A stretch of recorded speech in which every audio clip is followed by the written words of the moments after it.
Hello, good evening. Welcome back to My IVF Answers. We are happy to be back here once again with Dr. Uliana. You can see her right here. I'm really excited to have you here once again, on especially discussing this mitochondrial donation topic. How have you been? I'm really happy to have you. Thank you so much, Caroline, and great thanks for everything what my IVF answers are doing. I am really excited to be here, and this is a great job that you are promoting such a topic which someone may call controversial, someone may call innovative. Patients are keen to learn more data and statistics around this. So this is so important. So I'm grateful that next hour we can spend together, and I've prepared very important information as requested by many of our patients, because this is a different audience compared to the professional audience where we presented at ESHRE. So exact slides which were presented there, we will start from them for first about 10 to 15 minutes, and then we will shift to the patient success stories and the cases, practical cases, with the real results, real stories, some very successful, some disappointing in the during the process, or like they're very, very different, and we lead them on together with our patients, and these are the real stories. So thank That's you why for we this are. opportunity, and of course we will end up with the questions and answers. So you will run this, usually it takes at least the same time as the time of the presentation. So you will regulate like how much time do we have. I will try to cover everything I have within the limited time we have. Yeah. Perfect. Thank you so much indeed. I'm really looking forward to this presentation. I saw it already, of course, and I always think that whenever we have such the stories, the cases, real patient cases, it brings this reality that it's actually happening and it's possible with the new options that nowadays we have. So I'm really excited to be able to discuss this topic. As you said, sometimes, many times, it's controversial, etc. As of course, it's still not regulated in most countries, but we are definitely eager to hear what you have prepared. And just before we start, let me just introduce you properly. Dr. Uliana Dorofeyeva is also the clinical director at the International Fertility Group, but also the co-founder director of operations at Overcaming. And we are definitely happy to have you here. And remember, you can type the questions in the chat and we will answer them right after Dr. Uliana's presentation. And I think we can go ahead with the presentation. So you can start sharing your screen. Thank you so much. Perfect. I can already see it, so we can go ahead. Wonderful. Thank you so much for the kind introduction, Caroline. And as I said, we are going to talk today about the mitochondrial replacement therapy as an innovative technology, which probably many of you heard a lot already, or you're interested about, or you definitely have questions. Maybe you have experience with us or with other key market players who have experience in performing this technology, and we will share our success stories. This innovative and the effective treatment, it's relatively new. It's more than 10 years already being practiced. However, it's been very differently. People may react currently into this. I would say these are three very different directions. Either the supportive direction, as we do, innovate, improve, share the results, and being advocates of this technology and believe in this technology. Others, they would be not very supportive, and because of the lack of evidence and lack of opportunity to practice in this field, I would call this like this. Those who believe, they believe that the regulation stifled the innovation for more than 10 years.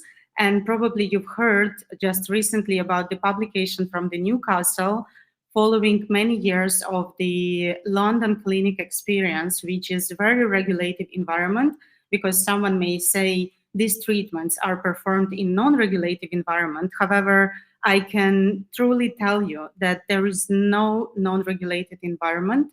And while if we would tell this, we would need to say any French patient or German patient should never practice oocyte donation and never use oocyte donation or surrogacy, because this is not regulated in their country.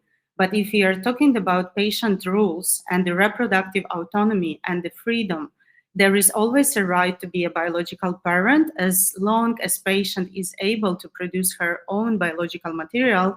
And for us as the professionals in this field who are learning from our experience and who wish to improve the success of each individual patient in each individual story, that's why we are developing and working on this technology. We want to give patients a chance and also to preserve the gene integrity.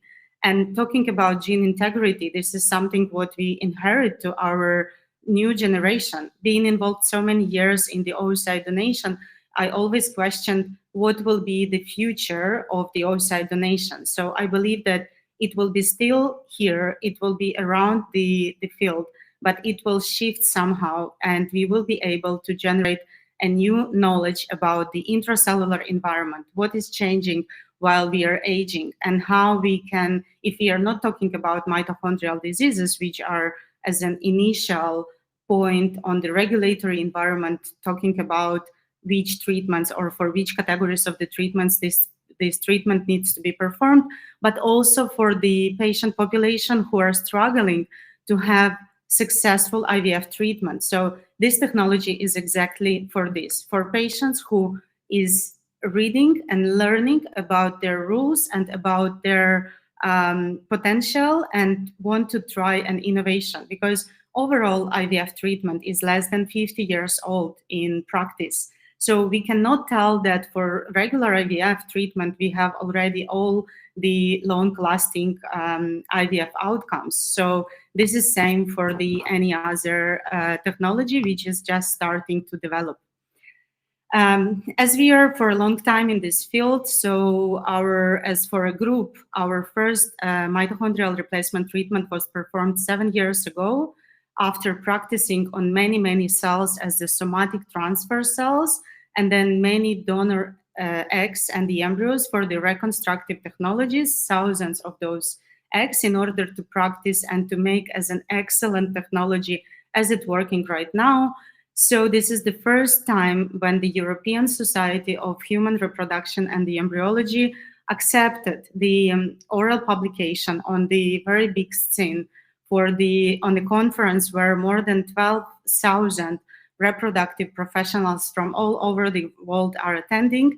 And this was a session dedicated to the mitochondria and the genetics and the early embryo development. So we had our data presented there, and we were very happy because for some previous years, even topics related to the oocyte donation were hardly accepted. So this shows a shift in the regulatory environment, how it reacts into the innovation. And more data is published. So as a result of the 8 pregnancies which are coming recently from the Newcastle Center, again, there will be different comments about the efficiency of those treatments, resulting from over 90 treatment cycles, only 8 pregnancies.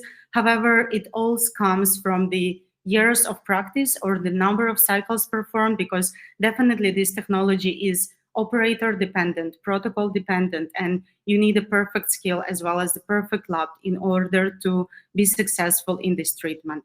However, just to start, and as I said, these are the slides from the 𝐟𝐨𝐫𝐞 exactly as they were. So I will go very fast through them, but all information will be here.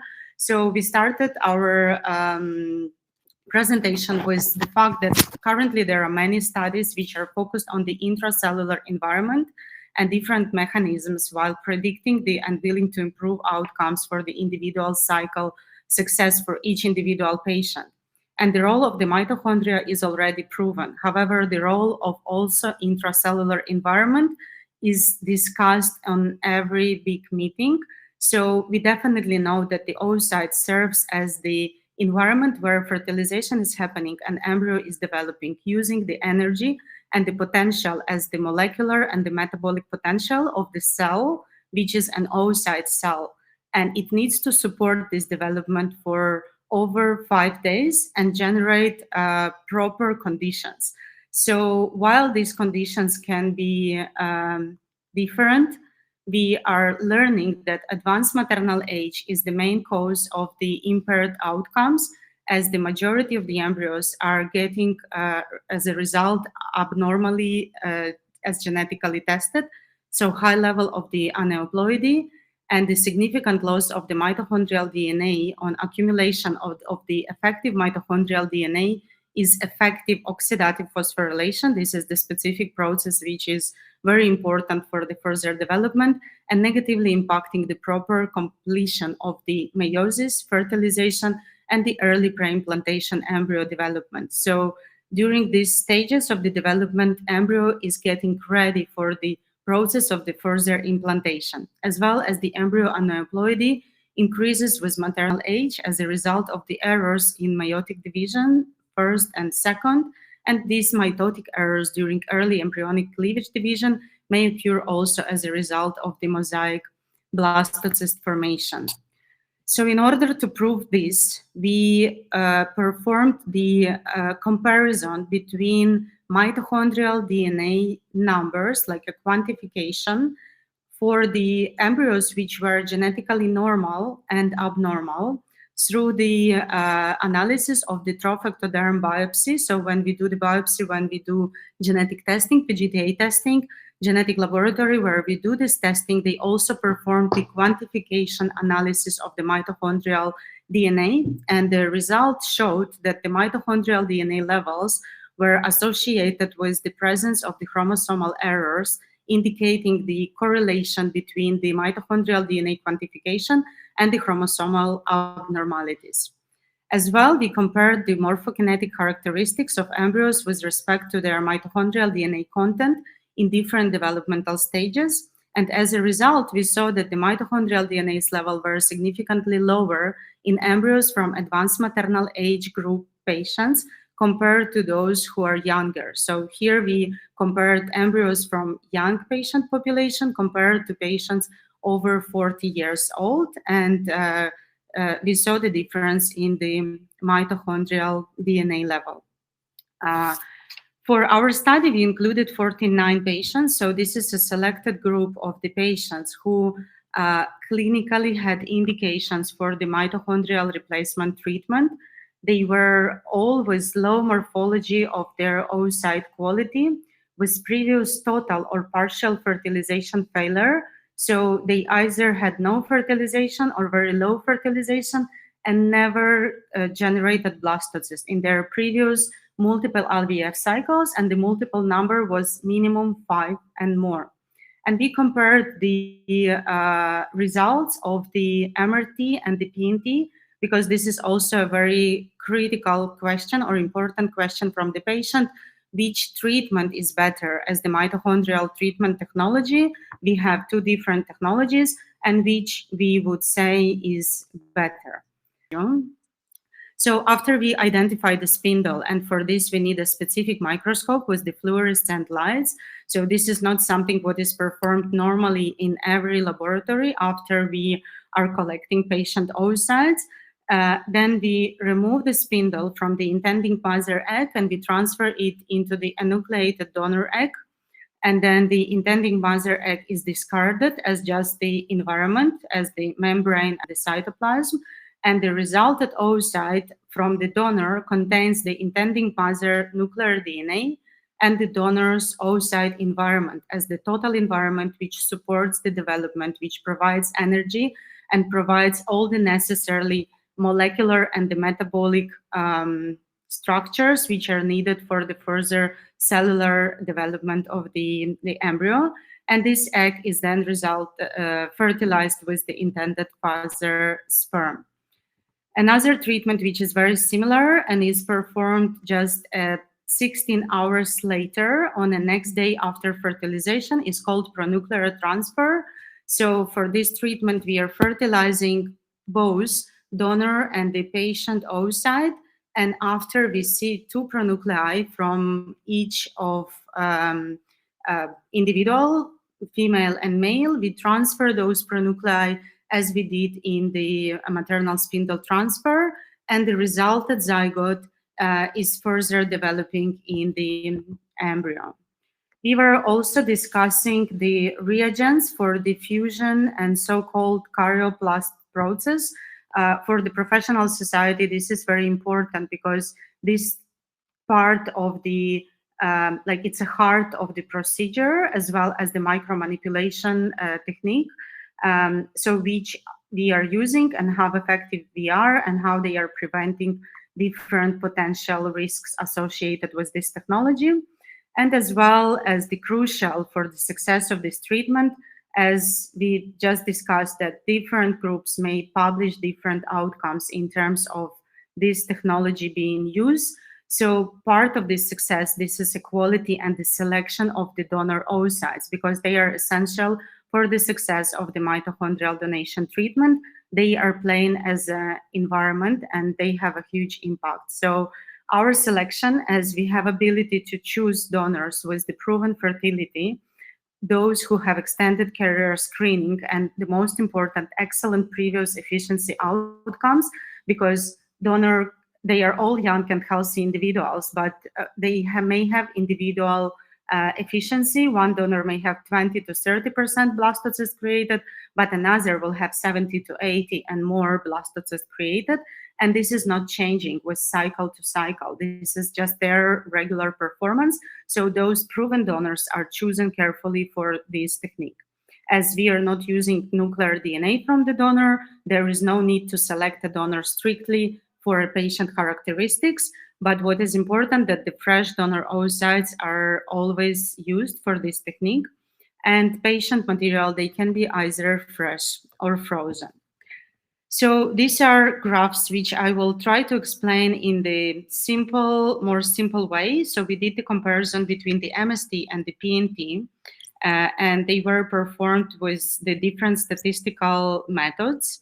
And we compared also 2 different groups as the female age categories, less than 40 and over 40.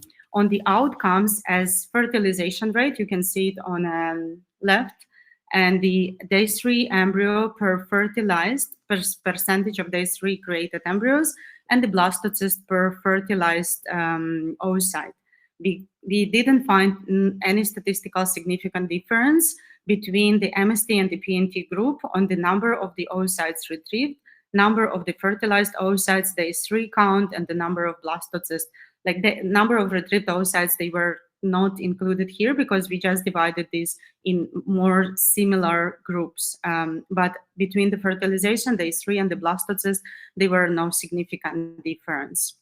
So another statistical comparison, this is the analysis which shows it's adjusted for the female age and was performed for several key outcomes for euploid per tested blastocyst, clinical pregnancy per transferred blastocyst, and the live birth per transfer blastocyst. There was no significant difference observed between the MST and the PNT group. One more statistical analysis was performed as the interplay between the methods used and the female age on fertilization and the blastocyst rate. And the fertilization rate per M2, the p-value for the interaction between the method and the age was shown no significant interaction. And for the blastocyst rate, there was no difference as well. Comparing here, numbers are more understandable. So when comparing previous IVF cycles for patients as a selected group who resulted in no blastocyst in their previous IVF attempts, we observed significant difference having blastocyst and the euploid blastocyst for this specific group of patients. Between the MST and the PNT group, there were no significant difference for patients under 40. They both had achieving nearly 50% blastocyst and 47% of euploid blastocyst. For patients over 40, the MST group showed slightly higher rate of the blastocyst formation and euploid blastocyst outcome compared to the PNT group. But it is very important to note here that this is a sample size is very small. for the statistical calculations and this comparison. And additionally, we didn't perform the demographical selection for each age group. And this explains why some patients over 40 had unexpectedly higher euploid outcome. And this fell a little bit outside the statistical parameters. Both patients in both under 40 and over 40 age group, they had their first embryo transfer in their IVF history, having undergone at least 5 cycles, as I said before. An evaluation of the implantation potential was carefully performed, and I will indicate what we evaluate before we transfer the embryos, because they are so important, how we prepare our patients for the embryo transfer. So we evaluate the implantation potential for every patient. Uterine factors were excluded here. All endocrine and the immune parameters were tested and normalized prior to the embryo transfers. Both MST and PNT groups achieved over 50% live birth rate, with no significant differences between two groups for both ages of the patients. So these were the conclusions as they were presented for the professional society. So let's discuss them here. What we believe that the intracellular environment factors, they play a very crucial role for the treatment cycle success. Mitochondrial transfer technologies, they have very promising solution. They are a promising solution for the mitochondrial disease treatment. This is what is already approved, and probably there is much less questions about this technology for this specific category of patients. However, there is a huge group of the patients who need a significant improvement and chances for the success for those who are having advanced maternal age or not always advanced maternal age, because for those patients who were not able to create their blastocysts, they were different in age, and many of them, they were even less than 40. So this is another potential category of the patients who may benefit from the mitochondrial replacement treatment. Both meiotic spindle transfer and the pronuclear transfer, among other technologies, because there are some other different, they are the most effective available options, and they showed live birth and the viable embryo creation. MRT requires excellent laboratory condition and the practice of the micromanipulation. Those processes which are fusion and the karyoplast process, they are very important part of the MRT process. Donor oocyte selection is also crucial for the success of this treatment. All patients should be informed about current evidence and required to sign the consent and to be aware about the technological development and the risk factors and outcomes and the efficiency of this treatment. The current regulatory landscape presents limitations for these technologies and requires review, and hopefully we will be able to initiate this soon as a professional society and also a patient society. Every individual has a right to be a biological parent, and MRT helps to preserve gene integrity where it's possible. MRT offers solution for patients who may reject oocyte donation due to different religious, ethical, and other clinical and non-clinical reasons. So who are the groups of patients who may benefit from the MRT, in addition to patients who are having mitochondrial diseases? So those are patients with the fertilization failure, cases with repeated IVF cycles resulting in low, which is it's below than 50%, or absent fertilization. Embryo development arrest cases, when embryos are created but they stop their development in a different stages, either day 2 or day 3 or morula stage, they are just simply not growing to blastocyst stage. Repeated cycles with tested but no euploid blastocyst. Point for the discussion, so these are more clinical indications, but point for the discussion, advanced maternal age patients, due to the statistical significant different outcomes compared to regular IVF, specifically if those patients are producing very limited number of eggs when their reproductive potential is declining. So they may choose MRT as the improvement per each received viable oocyte to go to the euploid, potentially euploid embryo development. and patients with the recurrent implantation failures and recurrent pregnancy losses as an impact of the viability of the embryo, because embryo, this is a complex issue. And as we discussed that during the development, during 5 days, it's already prepared for the implantation. So this inner potential of the embryo is very, very important. What we need to mention here that for the cases of fertilization on embryo development failures, we always recommend to do the extended genetic testing for the patients to exclude the fact that they are carriers of the genetic disorders. We need to know this in advance. This is a proper management of the case, so nothing should be hidden from the clinicians, from the embryologists, while we start to work with the patient. So we are like solving a patient as a puzzle, and every puzzle, every piece of the puzzle should be completed. If we are having patients with repeated PGTA outcomes as aneuploid embryo developed, we need to see the PGTA reports, analyze them, and this will help us to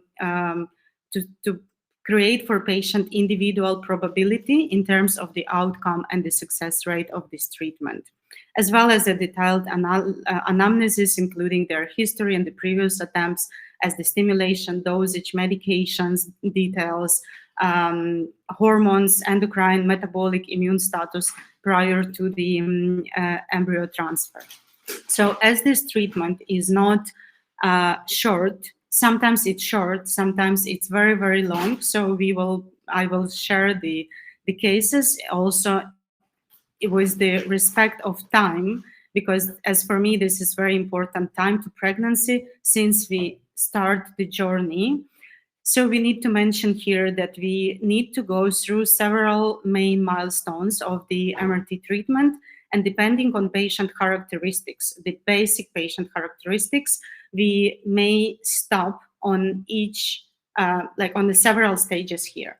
So the first stage is to collect oocytes and the desired or optimal number of the oocytes. From our statistical data, we recommend always to start the treatment, and we feel very confident in terms of the outcome based on our statistical outcomes.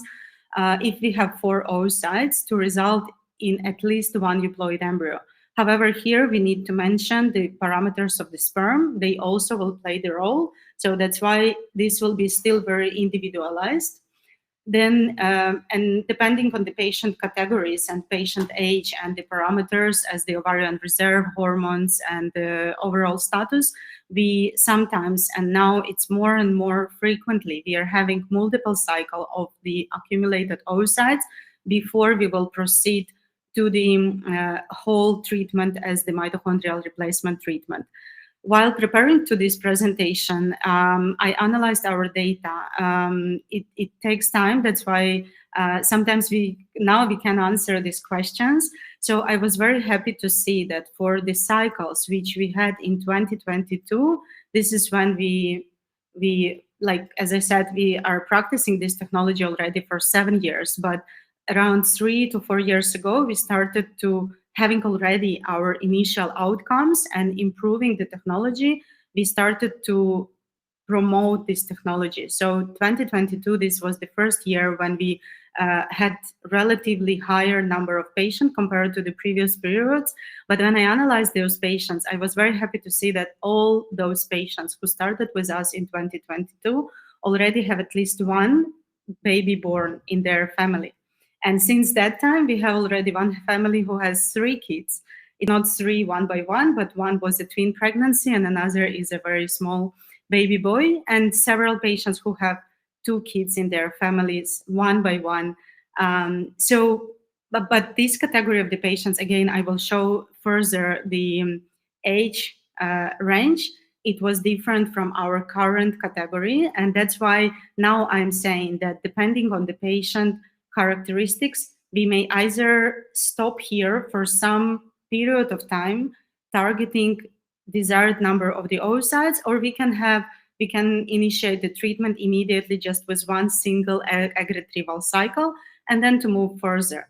The next stage is here there is an impact already of the donor egg environment, and the technology itself as the blastocyst development and the euploid blastocyst development. So just we need to plan carefully those cycles and discuss with patient when patient is ready in terms of the numbers and the other factors which play the role. Next step is the implantation. So sometimes we also may stop here until we will prepare the uterus, because the implantation potential is very, very different, obviously, for every patient. And we will discuss also what plays the role, and then the live birth. So these are main milestones, and we need to understand them. So here is the explanation on why I discussed so much about the previous patient population.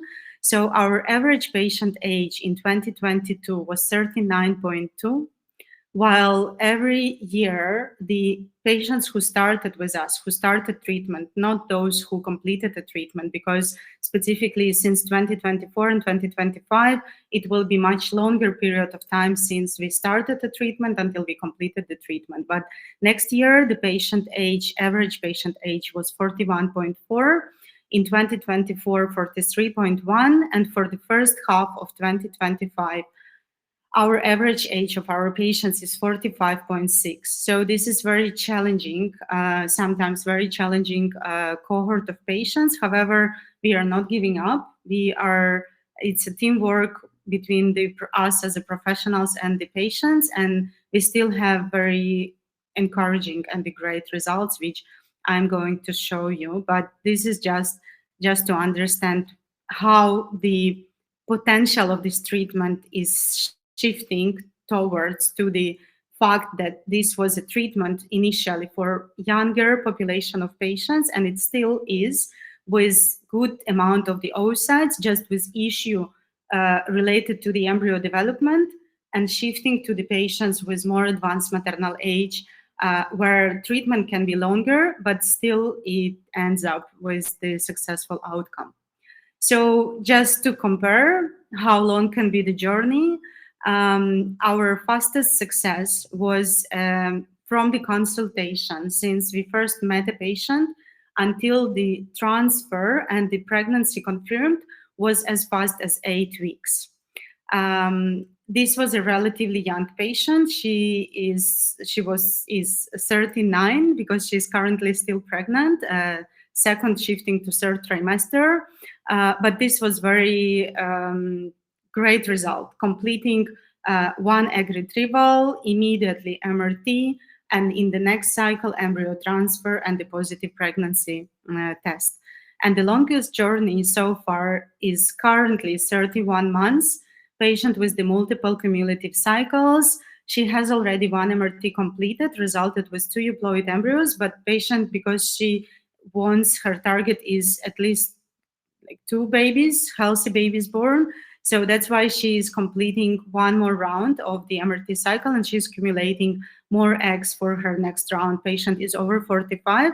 She's perfect in monitoring. She's very flexible for travels, because these are also requirements which are beyond the medical ones. They are also very important. Obviously, patients need to travel. Patients need to have access to the proper monitoring conditions, and they are always in touch with us as a team about the guidance and controlling and keeping everything up to the plan.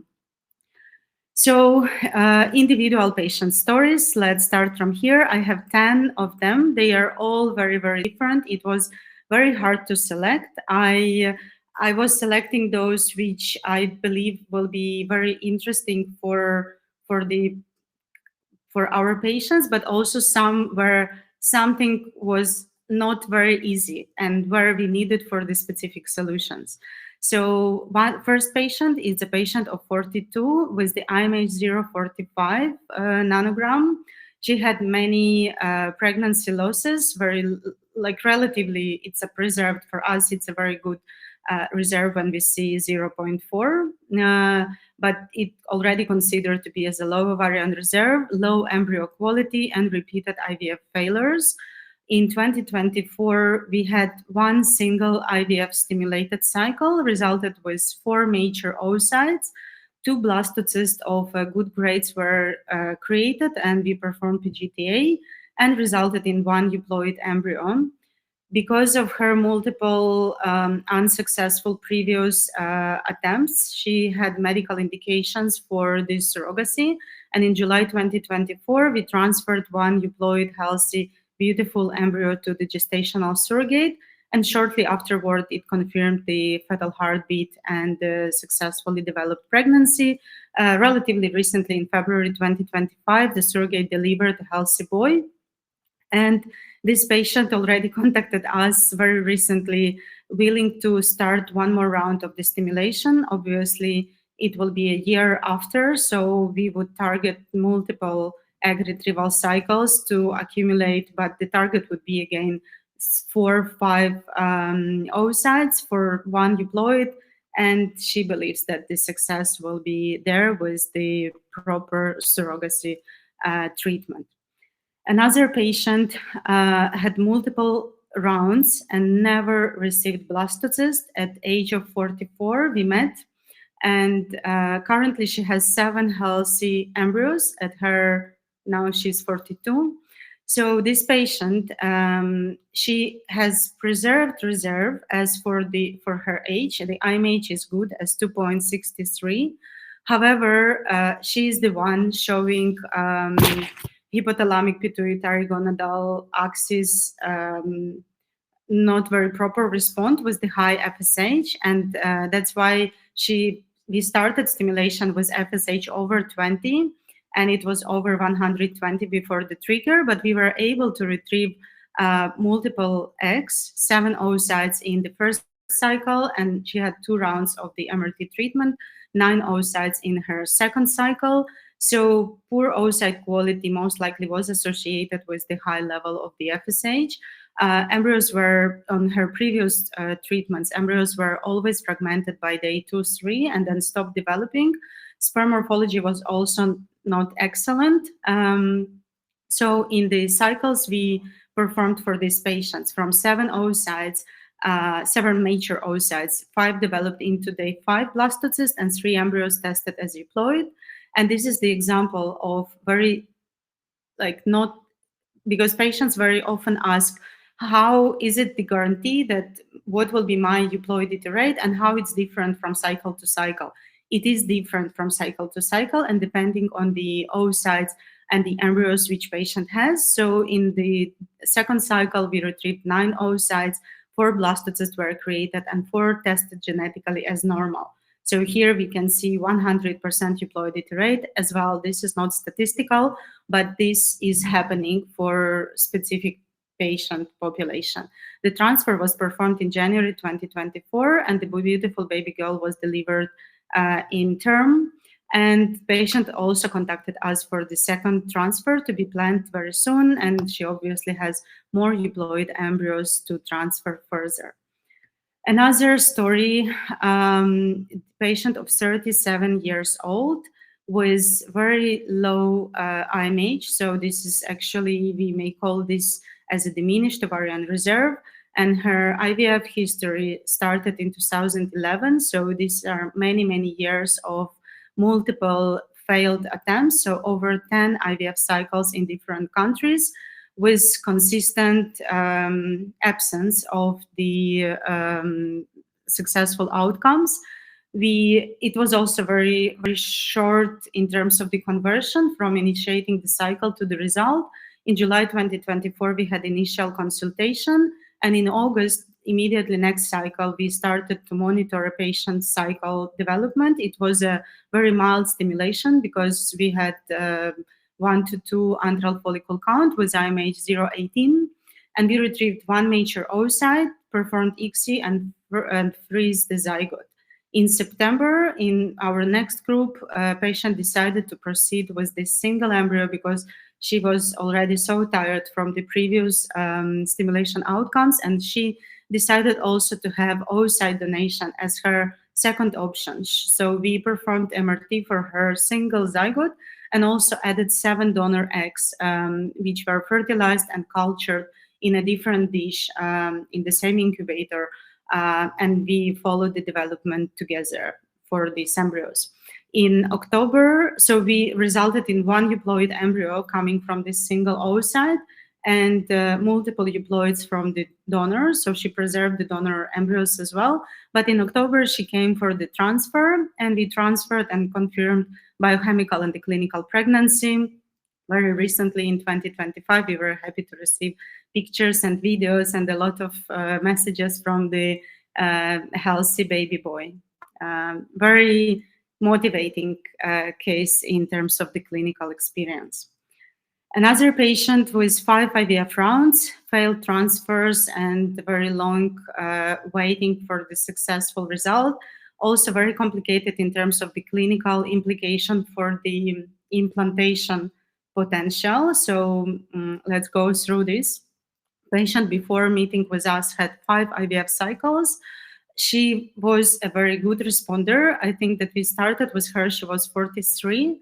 And also with us, she responded very well. So in her previous cycles, she had over 90 oocytes retrieved, many embryos, but all stopped, got arrested by day 4, like on a more or less stage. No pregnancies. In the beginning of her journey, she had 2 euploid embryos, but when she was much younger, like 31, 32, but they didn't implant. So there was an implantation issue. Also, a patient has endocrine systemic disorder and the immunological disorder. So for her, all her transfer, we corrected her endocrine and the immunological response. And also we had issues with the lining. The endometrium was always very thin. We were trying different protocols, different approaches, endometrial rejuvenation and PRP and so on. We received 4 healthy embryos from the PGTA, and patient insisted because she wanted to improve her chances. So her first transfer was with 2 euploid embryos, and it came back as negative. Second transfer, we again evaluated the whole situation, including her endocrine and the systemic disorders. We decided to transfer 1 to the patient, and because of her multiple previous unsuccessful cases, she also prepared a surrogate, and even to a surrogate, this transfer failed. That was for us, this was the very first experience of 4 embryos which didn't stuck, but patient had previously frozen additional eggs because she produced many. And from 9 previously frozen eggs, we developed 4 embryos and 3 tested as genetically normal. Because she had surrogate, the surrogate had 2 attempts as the embryo transfer. So once we knew that we had the new embryos which were potential to transfer, the clinic started to prepare the surrogate again. But patient, she didn't give up. And she, after we tried different approaches, we improved her lining. And she said, as I have multiple embryos, I wish to try to transfer also to me. So within 1 month, we transferred.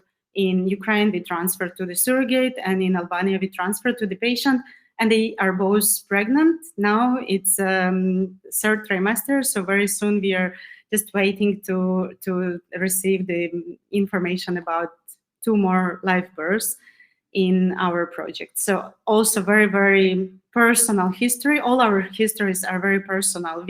Patients are not numbers for us. We know their names, we know their histories, we remember maybe not everything and not immediately, but this is very personalized treatment for us. Another story, this is 7 years of the IVF journey. And single embryos. So patient started her IVF journey at 2017 at age of 37. And she came to us when she was already 45 with 𝐼MH043. And the patient had 3 cycles overseas. She froze her embryos elsewhere and then shipped to us. From 14 frozen oocytes, we created 8 blastocysts and 3 tested as euploid. We already performed transfer, and she's successfully pregnant right now. Another case, very important. So even here, sometimes we may evaluate the patient probability for success, and we are always very open, saying that we believe that chances here are very low, and we are coming to this assumption or the conclusion based on the previous experience, never from the very beginning. So for this patient who started with us when she was 45, with FSH over 20, always, like it was fluctuating a little bit, but always high, IMH 004, and a long fertility history behind. She was insisting also she has some unique anatomical characteristics which made her ovaries very hard to be seen, either vaginally or abdominally, and they are changing the position. So we were monitoring patient mainly based on her hormonal result changes, and we had 2 cycles when we were able to collect the follicle to visualize the embryo only when patient is sedated, and only 3rd cycle after 2 attempts of trying where we were thinking of recommend to stop and to shift to the oocyte donation, but she's completely against. We retrieved, this was this May or April, very recently, we retrieved 1 beautiful M2 oocyte, which resulted into the zygote. So currently we don't have a 0 with her, but we have 1, and she continued to stimulate, to monitor. She had some break for 2 months, but now she's back, and she believes that she can do more, and we are happy to assist here as soon as patient trust and chooses this path. Ages which are over 45 are not very rare for us, but still 48 is a special story because of not many patients in this age and not many successful cases. So every successful case is very important for us, and that's why we are trying so hard. So we met with patient at her age of 47. Her antral follicle count was relatively good. That's why we are saying that age is not the most important predictive parameter, but altogether, and we will discuss about those parameters, which they are. Her IMH was 152 nanogram per mil and FSH perfectly normal.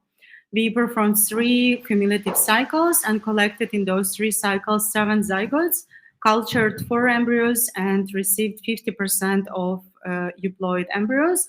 We didn't have a transfer yet. We are in the process of the preparation for the implantation, but she's going to carry on her own.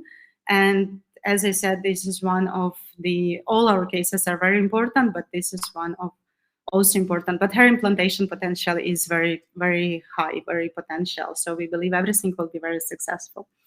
One more story of a single mom, 45 years old, having multiple stimulations, relatively good number of eggs retrieved before with us, but only 1 embryo each time, and never tested, but never resulted into pregnancy. We had several stimulation rounds, resulted in 11 zygotes as cumulative cycles, and received 2 euploid embryos. MRT was done in January, and by February, the embryo transfer was completed, and currently patient is pregnant and waiting for her baby. One more story. I think we'll see if this is one before the last one. Another story of incredible 49-year-old patient, already a mother of 3, but already teenagers, who decided as a couple to have 1 more baby. The wish is for the baby girl. And we are on the way. So she had cumulative cycles at her age of 47, 48, with IMH starting at 0.89 nanogram, which is relatively as well good. From her zygotes, we received 5 blastocysts and 3 were euploid. And she has an indication for the surrogacy transfer. So surrogate is getting ready, actually very, very soon. And in less than a month, we will be willing to see a result, and I hope she will be one more successful story till the very end point as the live birth. One more patient, relatively young, 38 years old. This is also clinical situation which I would like to present because some patients are facing this situation and their decisions are very, very different how to proceed.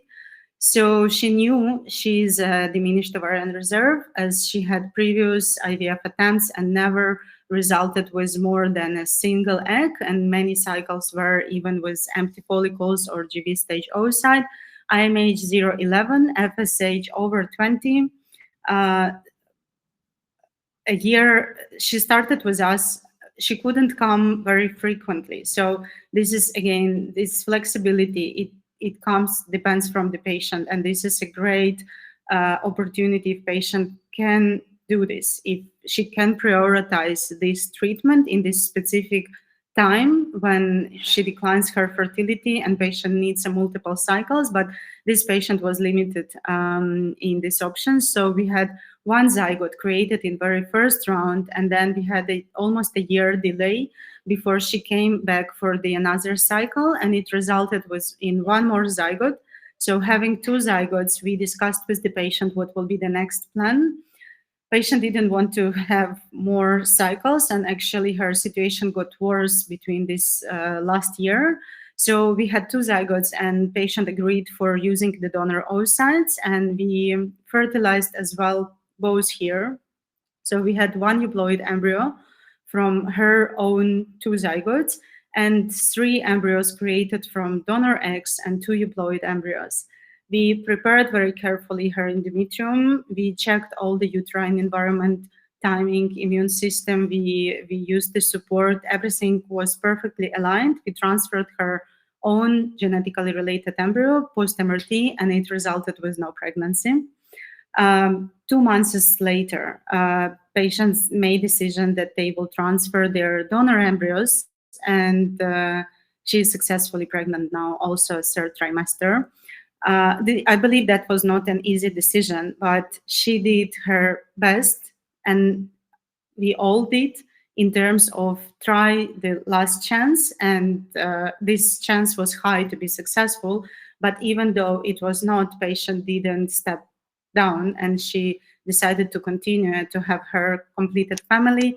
And she already sent messages about how she feels developing her pregnancy, how she feels very well about the fact that she is a mom, and this is also very, very motivating. So this was our 10th case, and because patients always ask for numbers, so while preparing all this data, we were able to evaluate the data and to correlate it with the number of the oocytes accumulated or retrieved from each patient. And here is very important finding as for me as a doctor, because my final goal is the live birth. My final goal is not to create multiple eggs or to create multiple euploid embryos. I understand the probability for the success, and we have a lot of studies saying that statistically we need this and that numbers. But I see also a lot of clinical cases which I shared with you about what the chances for the success really are if the case is well evaluated. So and also the fact that we were able to help all our patients in the, like, okay, that was a time and the selected patient group, younger population, but just with the single oocyte collection cycle, single MRT cycle, and then transfers to have their live births. So if we are having 0 to 4 oocytes, this is a selected group of excluded non-optimal sperm parameters, because those sperm parameters are really playing sometimes very crucial role for the blastocyst development, specifically euploid blastocyst development.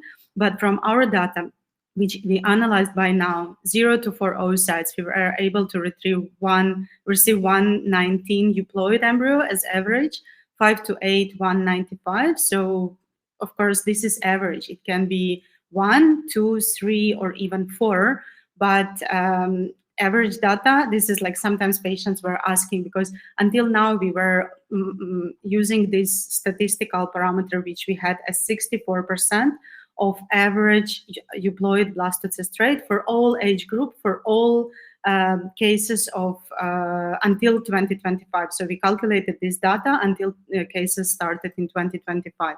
So our success rate was 64%. And then patients started to ask, what about specific age? What about specific number of eggs? So here we were able to extract this data, and we are sharing this with you. 9 to 12 oocytes, 264, and 13 plus oocytes, 382, 82, yes.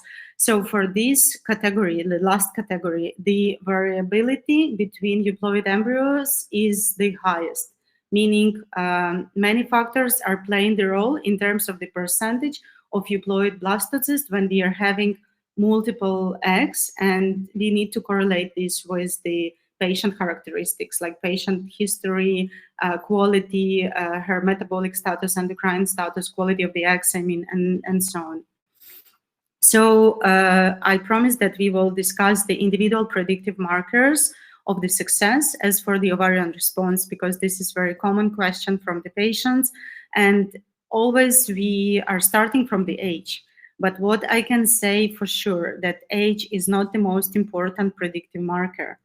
It never was for our clinical decisions as well. So we are making predictions, and we can evaluate the patient potential success for the overall treatment. However, initially for the stage of the oocyte creation, oocyte accumulation or zygote accumulation, and then the blastocyst outcome. But we always define this based on the IMH, antral follicle count, levels of the FSH and the estradiol on the beginning of the cycle, and also how they are changing during the stimulation, if we have this information available from the previous stimulation outcomes themselves from the previous reports, and which medications were used, which protocols, either that was super high dose or it was low dose stimulation, which adds-on were used in this cycle. How regular are cycles of the patient, it's also important.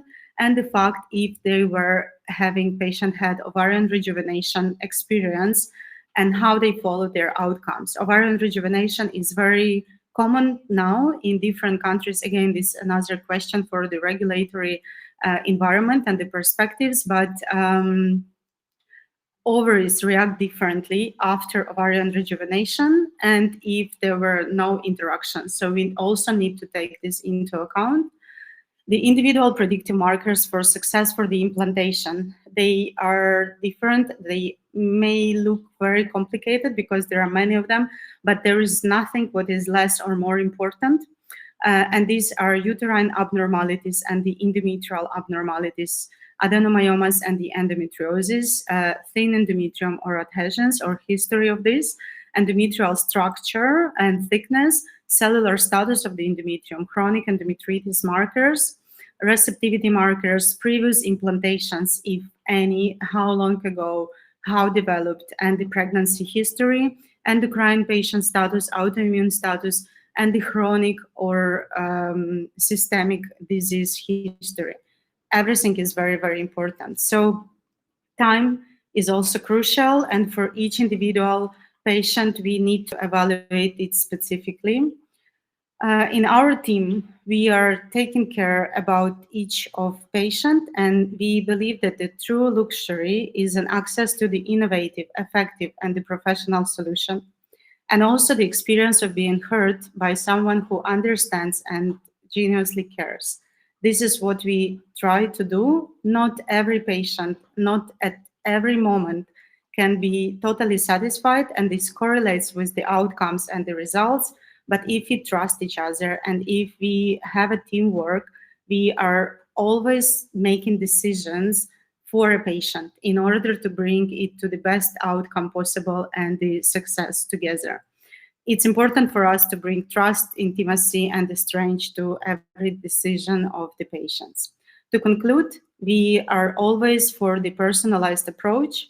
We have innovative mindsets, and we are creating a team of like-minded physicians, and we are not alone, and we are growing this network.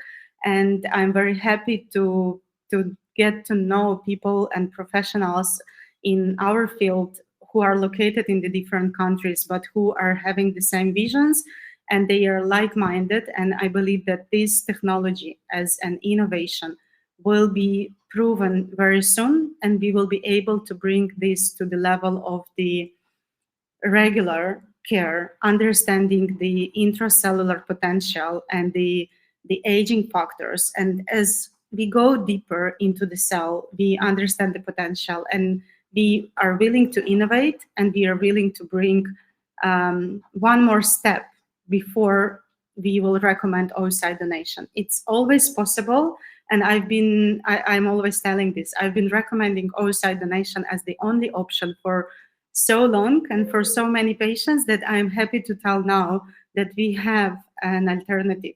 This alternative will not always work. This is not 100%, but we really wish we can do this as with the highest success as possible. And the compassionate care. The patient who is already for 31 months with us, I asked our technical team to calculate the number of messages in our WhatsApp group, and this was over 2,600. This is a lot of time, but this is a lot of questions and answers and care and communication. And this is something what very few patients may receive in their standard IVF care.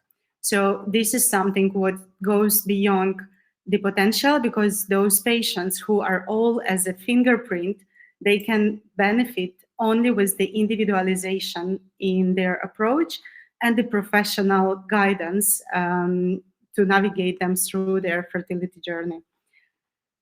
Thank you so much. I hope we have time for questions. And I'm sorry for videos not playing again, so for this technical issue, and I'm here to answer your questions. Thank you so much for this presentation. Definitely an interesting one, and I love the success stories you presented. Of course, many of those, so I think that is very inspiring. So thank you so much for bringing this here. I do believe it was also interesting for you. And of course, now your favorite part is about to start. We have around 30 minutes for the questions, so you can type the questions in the chat. There are already many of those. We will try to answer as many as possible. So let me start with the very first question that we have here. What are the risks, if any, for the fetus created with MRT? What are the risks for the mother? Is it possible to cause a relative for egg donation? Is it better to use a stranger? Would a DNA test on the resulting child show that donor is a relative? If you can answer those few questions first. Yes, sure. So the known risks about the MRT, they are more theoretical and practical, specifically for the patient population as an advanced maternal age population. Because what we are doing a reconstruction of the cell. We are simply exchanging the environment where the DNA is developing. So from the clinical perspective, all babies which were born in our project and the projects we know, they are not developing for the advanced maternal age babies. They are not developing any adverse effects. They are all healthy. They are developing perfectly well as any other natural conception baby or the IVF treatment baby. So this has been proven to be safe. The amount of the nuclear DNA, this is 99.9% because mitochondria is carrying only 37 genes, which are mainly responsible for the metabolic and the immune responses in the body. They are not playing the role for the phenotypical signs or any critical conditions. So that's why the known donor theoretically can be involved in this treatment, but we never had cases like this because known donor has no proven fertility. It will be very hard to select as good donor as we are selecting throughout our process, and this will be a risk associated in terms of the outcome for this particular patient. That's why we do not advise to do this. All right. Thank you so much for your first question. And so you explained this. So is it possible to use a relative for the egg donation? So theoretically, yes, but we, for example, donors, as I explained, our donors, which we used for these technologies, they are up to 28 years old, having already proven fertility as their own child.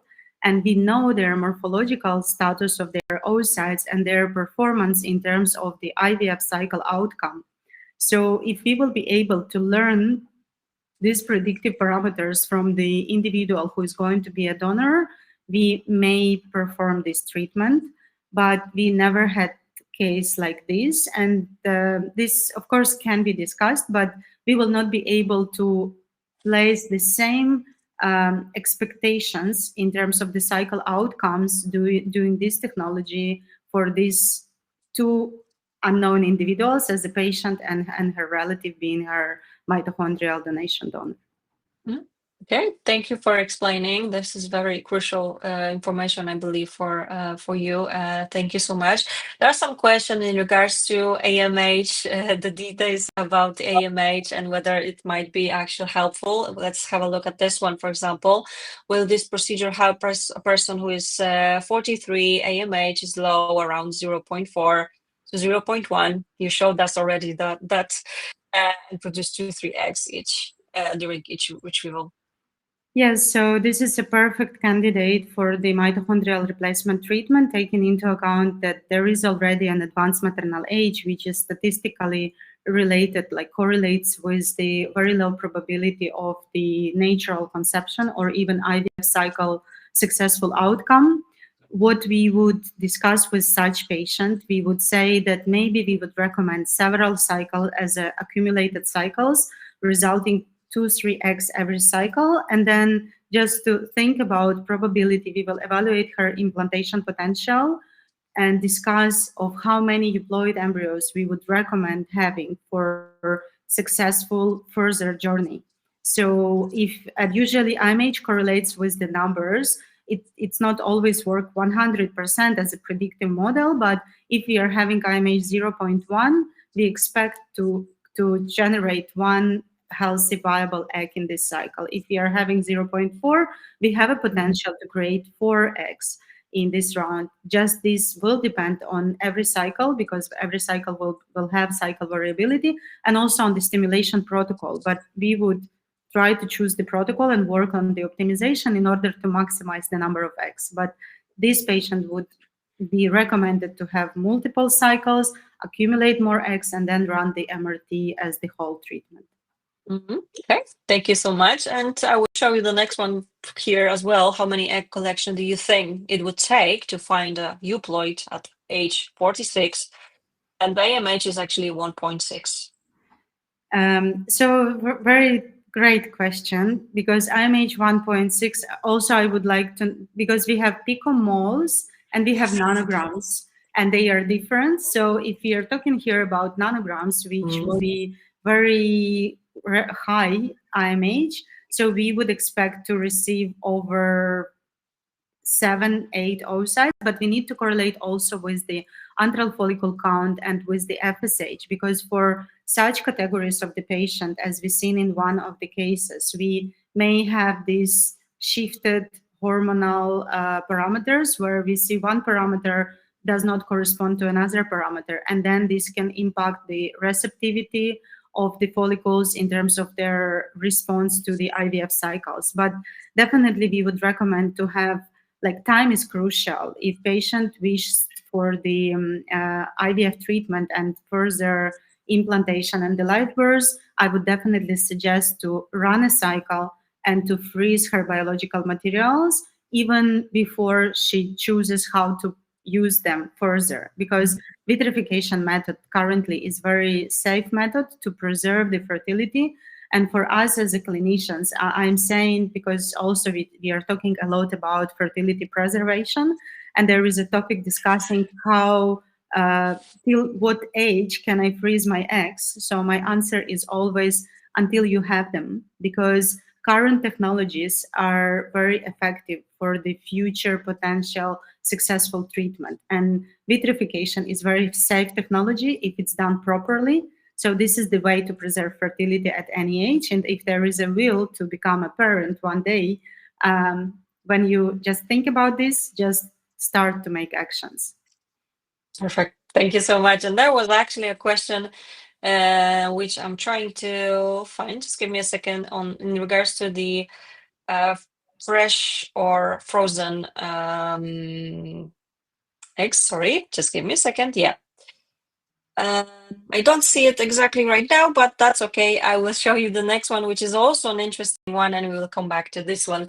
Is AI technology used in any part of the MRT process, and whether in donor oocyte or sperm selection, embryo grading, are you using anything like that?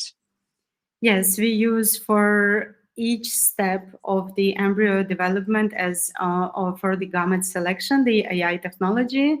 This is in-house technology which is developed for Ovogene, and also for the sperm selection we use from the market, the AI selection. But this is here, it's more about like proper AI is based on the mathematical and statistical algorithms. However, MRT is based on the intracellular potential and those changes which are happening. AI is not educated for this yet. What AI can help us, definitely it will help, and it will create a score for the specific morphology of the oocytes, and we do this for donor oocytes.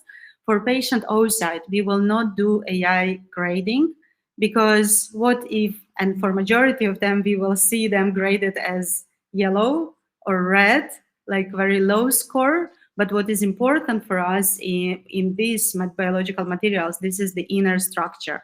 And the inner structure viability we can access and evaluate only after we run the whole cycle, and we developed it until the blastocyst stage, and we tested these blastocysts, and this is when we understand this was a proper biological material. This was, but even seeing the spindle, this is something what we are trying to educate AI now, because we also evaluate spindles for our donor oocytes, and this is something different, something what we do differently from the market, and this has a significant impact on the success rates. So only also for those who may think to have just the oocyte donation treatment, this is something what is already an advancement. But so far we have very low numbers, because we need numbers to educate AI in terms of the spindle qualification, but we are having this as a goal. Okay, sounds promising as well. Thank you so much indeed. There are always interesting questions in regards to AI for sure. So thanks a lot for that. Next one again. Interesting one. Does success rates depend on age, AMH, or does it become irrelevant for MRT? If it depends, could you give some rough correlation between age and AMH and success rate? So I would say it's a great question. Thank you. But I would say here that correlation depends on the number of the oocyte we are able to get from patient sperm as well, because we were facing few very challenging cases where we were so hardly creating so many eggs, like multiple cycles with multiple egg collections for the patients. And then we saw a very poor sperm, and patients choose to proceed with this very, very poor sperm. We even couldn't do a fish. It was a very high DNA fragmentation, testicular aspirated sperm. And this was one very unfortunate case where from 7 eggs, we had no euploids. We have three relatively good quality, average quality, I would say, blastocysts, but that was definitely, we correlate with this, with the impact of the sperm. Even we had, because in this treatment, usually we fertilize a little bit more oocytes for each patient, like 10 to 20% more, in order to replace with the best quality, as Anna said, in terms of the AI response zygotes, because we need a proper morphology. So sometimes we have number over than we need for the replacement, and patient may have, even as a result of this treatment, even if they do not plan, they may have some additional donor embryos. So this couple also had one additional donor embryo, which resulted also aneuploid. So this unlikely to come from the donor. It's likely came from the sperm as well. So I would say that number of the oocyte sperm parameters and the sperm potential and the implantation potential. This is something what plays the role, because also like this is the same answer would be how we correlate success rate for the oocyte donation depends on the patient age.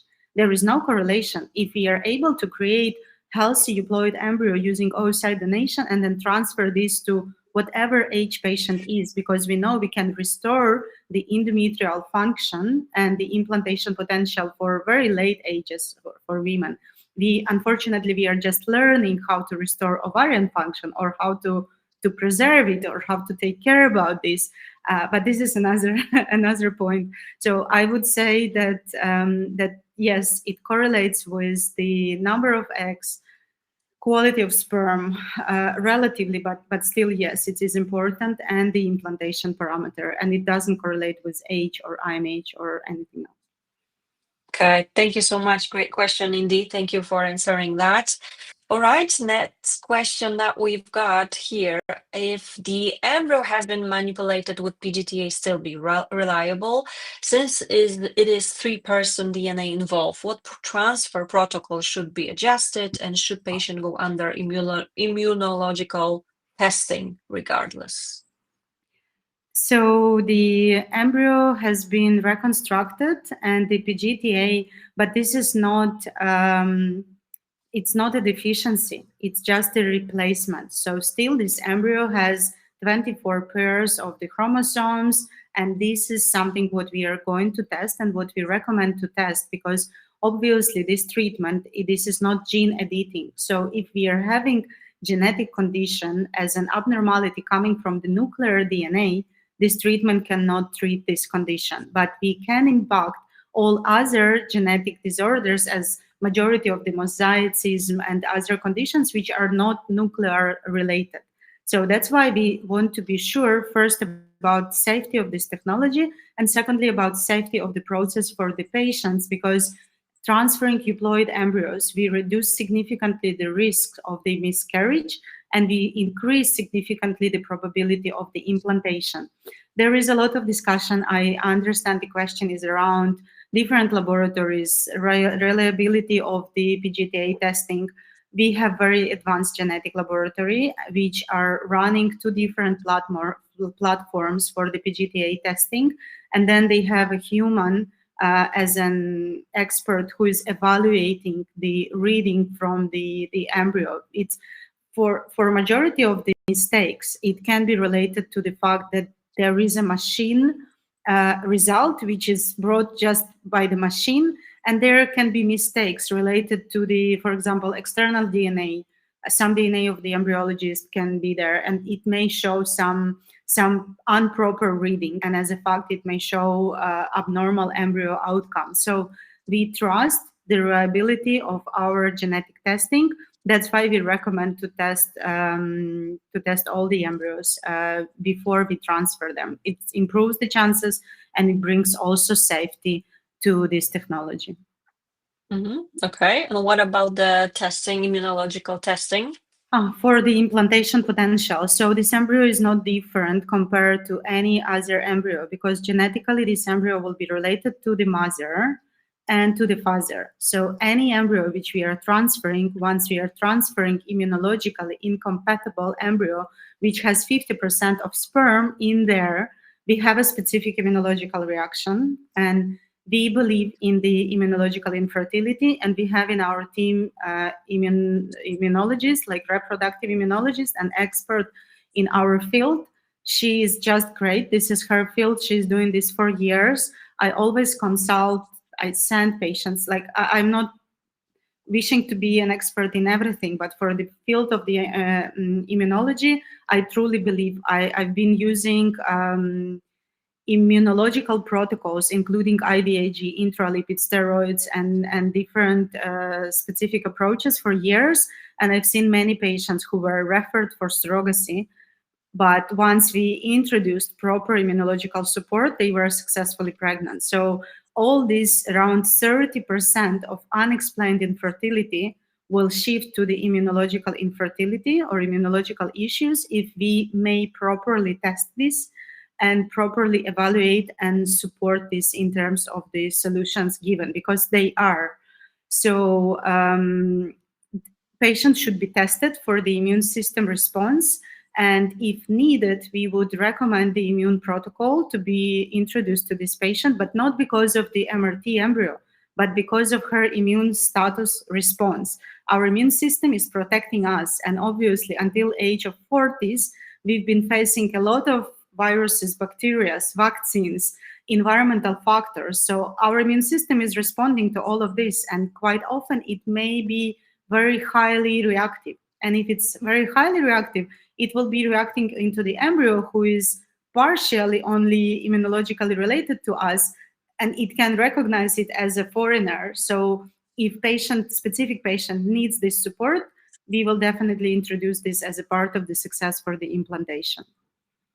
All right, brilliant. Thank you so much. Definitely, again, interesting question. Lots of those. And if you can clarify, so in the slides between pronuclear transfer and maternal spindle transfer, so for maternal spindle transfer, were frozen mother's eggs used or fresh? Majority of them, they were vitrified, but part of them, they were fresh. The challenge using fresh maternal eggs is around the fact that donors need to be selected. So this, we can perform, like, I cannot say that every day in the clinic we have donor egg collection, but not every donor will be selected as the mitochondrial donation donor.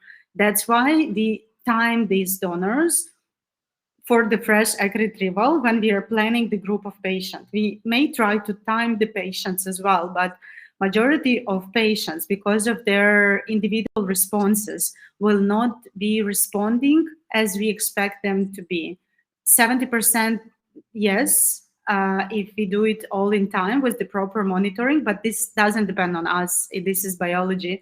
But 30% will still be not synchronized. So it's safe to vitrify the egg and then to use, even if we know we need MRT for the spindle transfer. The only cases where we will not recommend to freeze the eggs, these are known cases of the cryotolerance. So if patient knows and it's proven from her previous history, and we had few cases like this, so the cryotolerance phenomena shows as vitrification is not working. There is a tolerance to the cryoprotectant high, and that's why after freezing, these materials will not survive. But this is very uncommon, not very common case. It may happen, of course, but usually because all our patients, they have multiple rounds of stimulations before, they know this. They have a chance to test this. So that's why it can be the only indication when we need to synchronize precisely. Okay, I think it's clear. Thank you so much indeed for that. I will show you the next question with some details. Some 40 at the time of egg retrieval, my fertilization rates and reach to blastocyst was 90%. I got 9 blastocysts, all aneuploid. And in this case, with my high fertilization rate, would MRT still be the best option? What is the issue, right? So is the nuclear DNA, is it nuclear DNA and not mitochondrial DNA? If you can. So this will help. Yeah, this is very interesting clinical case. And here the analysis of the PGTA results will help to evaluate what was the issue. And unlikely that, likely that MRT will definitely help. And this can be because of the, again, environmental changes. Here it will be hard to say this is because of the mitochondrial activity, because most likely the energy potential was proper because so many embryos were developing, and they were finally developed properly, timely in terms of the morphological status. But there was something, and this now we are testing several different molecules with different clinical trials, but this take years. It take years to start, and it will take years to run this. But definitely it will be very interesting to learn about what else is playing the role for the aneuploidy. But PGTA testing from this case will help us to evaluate. We know specific genes and the chromosomes which may be associated with, like most likely associated with the nuclear DNA changes, and those which are not associated. So we need to read the PGTA analysis, and then we will be able to comment precisely. Okay. Again, thank you so much. Lots of interesting questions. I'm just looking through them. We will not have the time to answer all of them, but are trying to select some of those and try to answer as many as possible. So, has any of the babies born with MRT faced health issues? I think you already mentioned this, but if you can clarify, it's not in our knowledge. Like, we are not a clinical trial, so I need to mention that from all babies born, we are in touch with about 75 to 80% of the patients in a constant communication. We always encourage patients to give us a feedback. Like, majority of them, they are giving feedback about just the live birth, because this is part of the contract. Like, we need this clinical efficiency, but we also encourage patients to be in touch for the further development, like the 3 months, 6 months, 1 year, 3 years, and so on. So majority of them, they are still in touch with us, but this is not an obligation, because we are not running this as a clinical study. So we may not have all information about all babies, but I am sure that if there would be an issue, we would definitely know this. So that's why we are, for this 75 to 80%, we know that everything is perfectly well, and we do not see any health related changes. Thank you so much. I wanted to repeat that because this is a question that definitely, I mean, lots of questions on this, and this is important to mention. And now, if you can have a look at this, so for those with diminished ovarian reserve, do you perform egg maturation? Would the mitochondrial help for those retrieving immature eggs? So we always target our stimulation protocols to retrieve mature oocytes, because the stage of the development of the cell should be equal in terms when we are doing the reconstruction. This will bring us to the best success in terms of the euploidity rate. And that's why if we are receiving immature oocyte as a result of the properly managed stimulation cycle, and this immaturity is coming because of the metabolic, most likely, changes, or the trigger timing, or the optimization or non-optimization of the protocol. So we would definitely maturate this egg in the lab.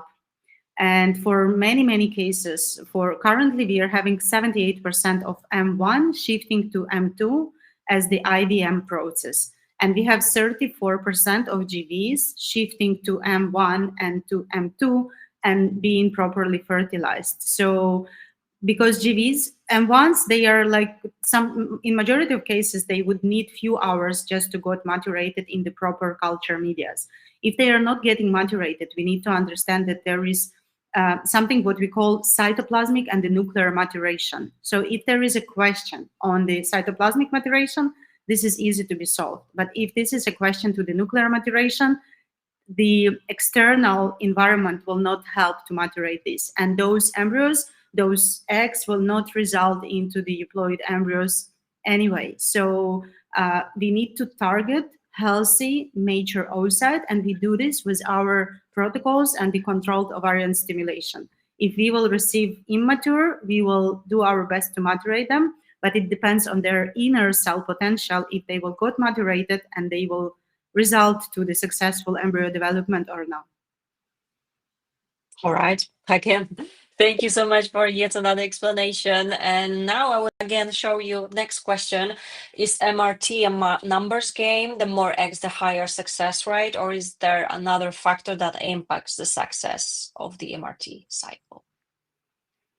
So except the sperm, if we are getting, as we just discussed, that we are talking about mature oocytes, not every spindle will be ideal spindle from advanced maternal age patients. But if we have a spindle and if it properly formed, we would reconstruct, we would transfer.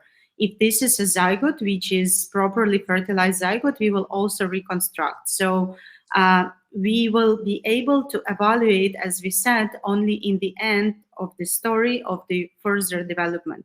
So as I also said before, I would correlate success with the number of eggs, but it should be a reasonable number of eggs, because also what I was trying to show during my presentation, that while we started to see more patients of advanced maternal age or more patients of very low diminished ovarian reserve, they usually want to target maximum amount of eggs. And this time and their efforts for receiving this maximum amount of eggs, maximum desired. So this is coming already from the IFG, like the administrative perspective, that we have a package where maximum amount is included as 15.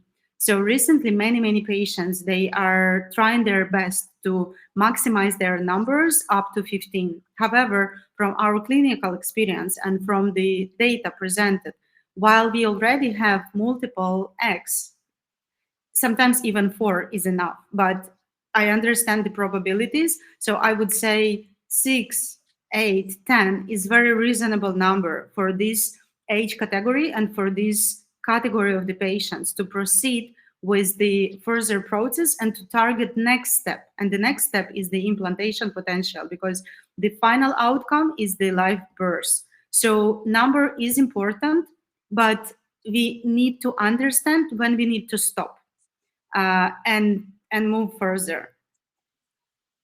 Okay, thank you so much again for that clarification. And so for someone coming from the UK, which clinic would be best for mitochondrial donation?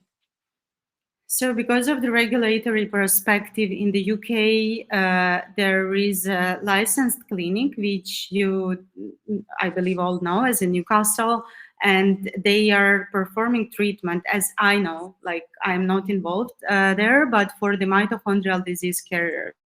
So if a patient is a mitochondrial disease carrier, if this is proven, then the treatment can be performed in the UK. For the advanced maternal age or oocyte or embryo quality related disorders, this technology can be only performed as the experimental treatment under the consent signed by the patient. And we currently perform this in Albania and in Ukraine. So these are 2 countries where the regulatory field allows experimental treatment under the patient consent. Okay, thank you for the clarification. Again, this is important to remember. And so how does FSH impact MRT cycle? Is equality important? So as you saw from one of the examples, when we are having, like, obviously FSH, it was one of the main parameters before of the predictive parameters of the response before we invented IMH, not so many years ago. You cannot imagine maybe, but when I started to practice, we didn't know what IMH is. We all correlate our outcomes with FSH, and it was said in all the books that when we see the FSH over 30, IVF will not work. We should not stimulate a patient. That will be very low outcomes. This is only partially true. So now in my practical experience, I see, and I showed many of those patients, because they are starting FSH, is not how they develop their FSH. Obviously, when we are injecting gonadotropins, the FSH will go up. And this is the communication between the hypothalamus, pituitary, and the gonads. And that's why this correlation is important. But for some patients, we may see that they still may have preserved reserve with the high level of the FSH. So this FSH will have an impact on the quality and the morphology of the oocyte and potentially embryo development, even though if the reserve is preserved.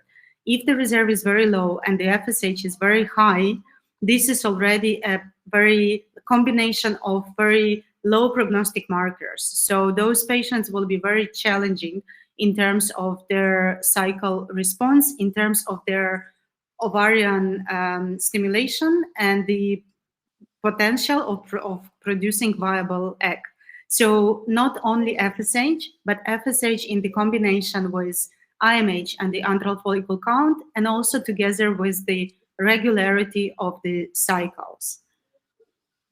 Okay, brilliant. Thank you so much. And I will show you another question here from Michelle. What sperm DNA fragmentation scores are considered to be in the extreme range? Is there a hard cutoff where you'd suggest donor sperm? So not only DNA fragmentation as well. So it will be as a complex of DNA fragmentation, concentration, motility, and morphology of the sperm. So based on these all parameters, we would define if we have very advanced methods for the sperm selection, including the piezo activation and the advanced 𝐾𝐨𝐧'𝐭 with the high magnification. We don't do PIXI, but we do zymote, we do sperm chip. So these are like tests which we can run for the sperm prior to select the proper one, and not only in terms of the morphology, but also in terms of their functional characteristics. And lab, they are very careful about the sperm selection, of course, as well, because this is part of the success of the process, and they would advise. But we do not have a cutoff criteria for the DNA fragmentation because, as I said, this is not individual parameter. This is combination of them. Thank you so much for the clarification. And there's one more question. So do you use 𝐾𝐶 as a standard when using donor sperm? We use 𝐾𝐶 as a standard when we, it's just in our laboratory. So even like there are some cases, it cannot be related to the donor sperm, but it can be related to the membrane and the factors correlated with the oocytes. Sometimes IVF may work, but it may work as for the fertilization, but may result into higher level of high fragmented embryos. So, and these cases we cannot always predict in advance. So in order to avoid those, we use 𝐾𝐶 as a standard method. And because it's a development, so it's a routine, and there is no harm to do 𝐾𝐶 compared to IVF. This is just the protocol which is implemented, and we can discuss the rationality behind why to do IVF, but there will be a scientific explanation for why 𝐾𝐶 will be better and will bring no harm. Okay, perfect. Thank you so much. This is always, we receive lots of questions when it comes to 𝐾𝐶. So thank you so much for as well bringing this up here. We are almost finishing, but there is one more question I would like you to take a look at. After MRT, can you also perform PGTM for a specific X-linked condition? Would this be reliable as during a regular IVF cycle? Yes, absolutely. And we had many cases, like they are quite common, not like we also had for X-linked conditions, but we had for other disorders where a couple were both carriers and we had to run the PGTM cycle. Obviously, we all understand that this may decrease the number of potential viable embryos for transfer because we would need to choose euploids and then among them to choose those who are not carriers. But and here the benefit would be if patient may produce more eggs, like here would be individualized recommendation based on the clinical parameters of how many eggs would be optimal before we continue for the further treatment. But in general, yes, it's possible, and this is the same DNA sample as for the PGTA testing. Okay, thank you so much again. I do see like two questions that I would still like to ask you. I know it's definitely an interesting session, lots and lots of different questions from you as well, so thanks a lot for that.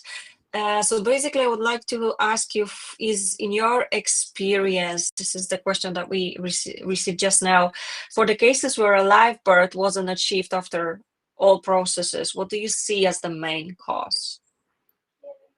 Great question. Definitely. That's why I wanted to ask you. Yes, it's always we are asking.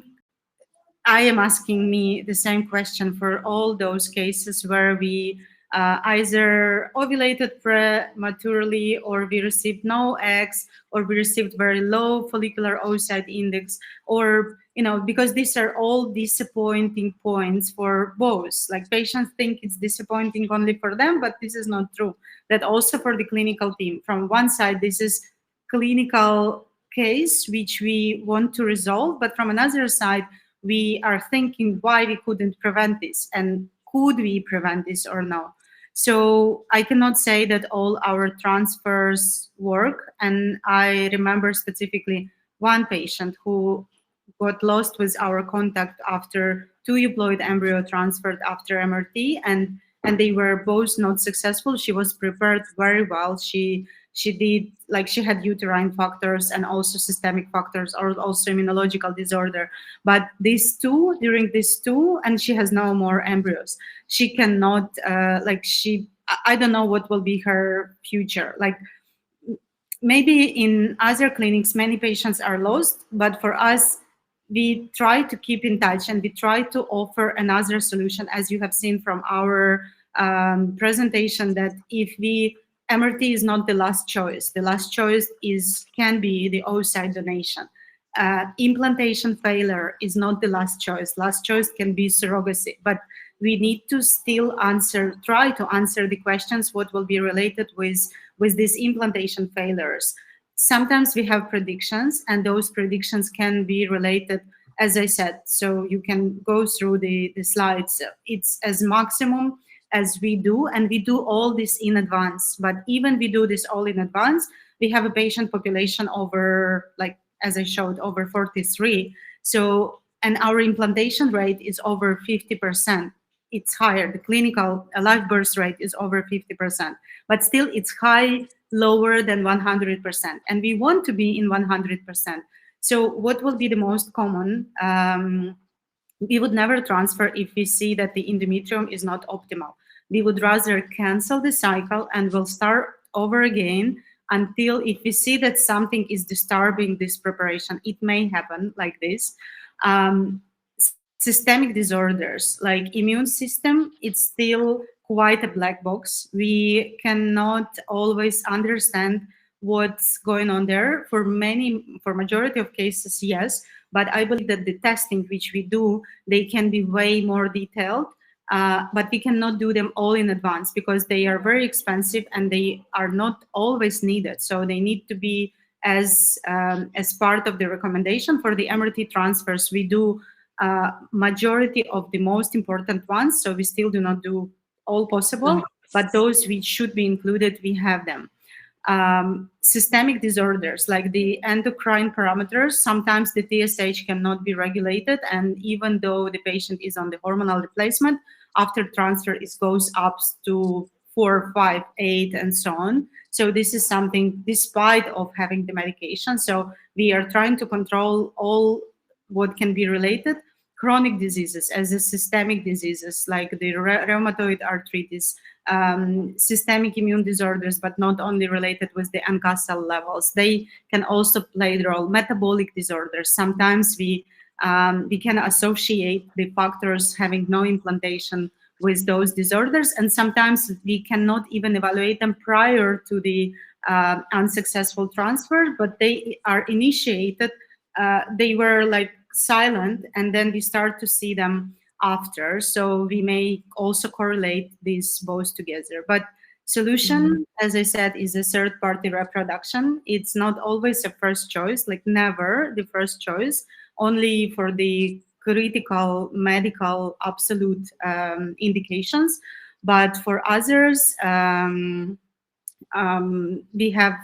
are trying our best to deliver the best success possible, but we are still not 100%, and no one is in fertility so far. Exactly. Thank you so much indeed. And now I will ask you the final question for today. So this will be your opinion. In your opinion, how long will it take for other countries to start using these new techniques? Anything any thoughts on that? Tough That's one for the end. very political, I would say, question. So, being a woman, a mother of two, advanced maternal age, over 40, I, as I said, from my previous experience, I am always supporting innovations. And I believe that this is why I chose this field of IVF, because I understood that here it will be interesting. And I am surrounded by people who are experts and also innovators. Like without embryology, brilliant and the best in the world, I would not be able to do this. Like my part is first clinical in terms of achieving receiving eggs, but then the heart is inside the lab, and then we are having a continuation of the process of the implantation and the further controls and development. But regulations, they are very, this is something we cannot, as individual, I cannot have impact on this. But I believe that as a society, professional society, who are believers on the innovations and who learn every day, and the patient society, this is how MRT started to be legal many years ago in the UK. It was a desire of one individual patient, and she made this happen, and this is how it develops. Then there was the US, where regulators banned this, and they shifted us back for 10 years from the innovations and practice. But now it's like a new wave, and I know many groups, and we are in touch with many clinical institutions and the universities who are running projects now. Like the fact that the Newcastle showed this paper, they didn't do it yesterday, they did it during last 8 years. So many treatments like this are performed under the specific regulations, and this is still very hard, because even to publish the data we need to receive an ethical review, which is not easy. Like no one wants to take a responsibility to make this possible as individual, even someone wish to do this. But I believe in the collaborations and the fact that together we may change this. But also I think this will be possible very soon because of the all developments we face in the fertility field specifically. So sooner or later we will be there, but so far it's already available, and this is always very patient choice. This is reproductive autonomy, and patients they traveled for the medical tourism, for the reproductive options. They are traveling now, and this is how we can make this possible. Definitely. Thank you so much. As I mentioned, that was our final question. We were not able to answer all of them. It would take us 2 hours more, I believe. But of course, remember, you can get in touch with Dr. Uliana and her team, and I'm sure they will be more than happy to help you out with any questions you might have. Dr. Uliana, you can maybe type your email at the email address that anyone can use to get in touch with you if you wish. And of course, you can always forward any questions to me. I'd be happy to forward those to Dr. Uliana and her team. That will be it for today, but thank you so much everyone for your questions, for your time, because it's been almost 2 hours and we are still here, and I know that we would have more answers, questions and answers, of course. And Dr. Uliana, before we finish, any final words, anything you wish to add? Sure. So something what I wanted to tell to our patients, that the technological development and the exceptional care, it's possible. Your fertility journey can be different depending on clinical team, depending on country, doctor, coordinator, environment which is around, standard operation procedures, which are sometimes very important and part of the protocols, but they have no soul. This is how I learned, and what is my passion in this fertility journey and this professional field. I was, in the beginning of my journey, I was helping individual patients. Then I shifted to more B2B sector. This is how Ovogene was developed, because I believe that I can help many, many other patients in different countries. And this is what we do while creating high quality eggs and sending them all over around.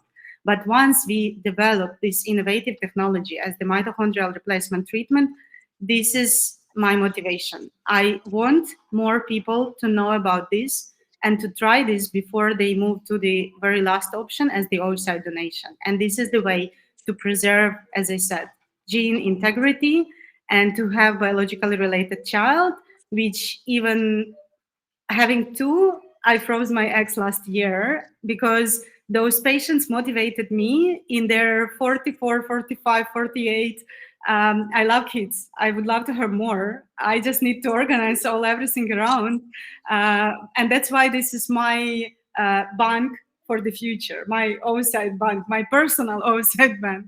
So I believe in this technology, as I said, and I wish while learning about this, it may help more individual patients, and it may help one day to shift the technology in general to that direction. Thank you so much. Thank you indeed. It was a great session. I'm really happy that we were able to discuss this topic. Lots of details. And as I mentioned, it is recorded, and of course, it will be available on my ivfnces.com website tomorrow. So stay tuned. You know, we will be back with some more events next week, starting from Monday. So feel free to simply sign up already. Dr. Uliana, thank you so much. It's always great to have you. Have a lovely evening, everyone. And I'm really looking forward to some more events with you. It's always a pleasure. Thank you. Take care, everyone. Have a lovely evening. Thank you so much. Bye-bye. Bye.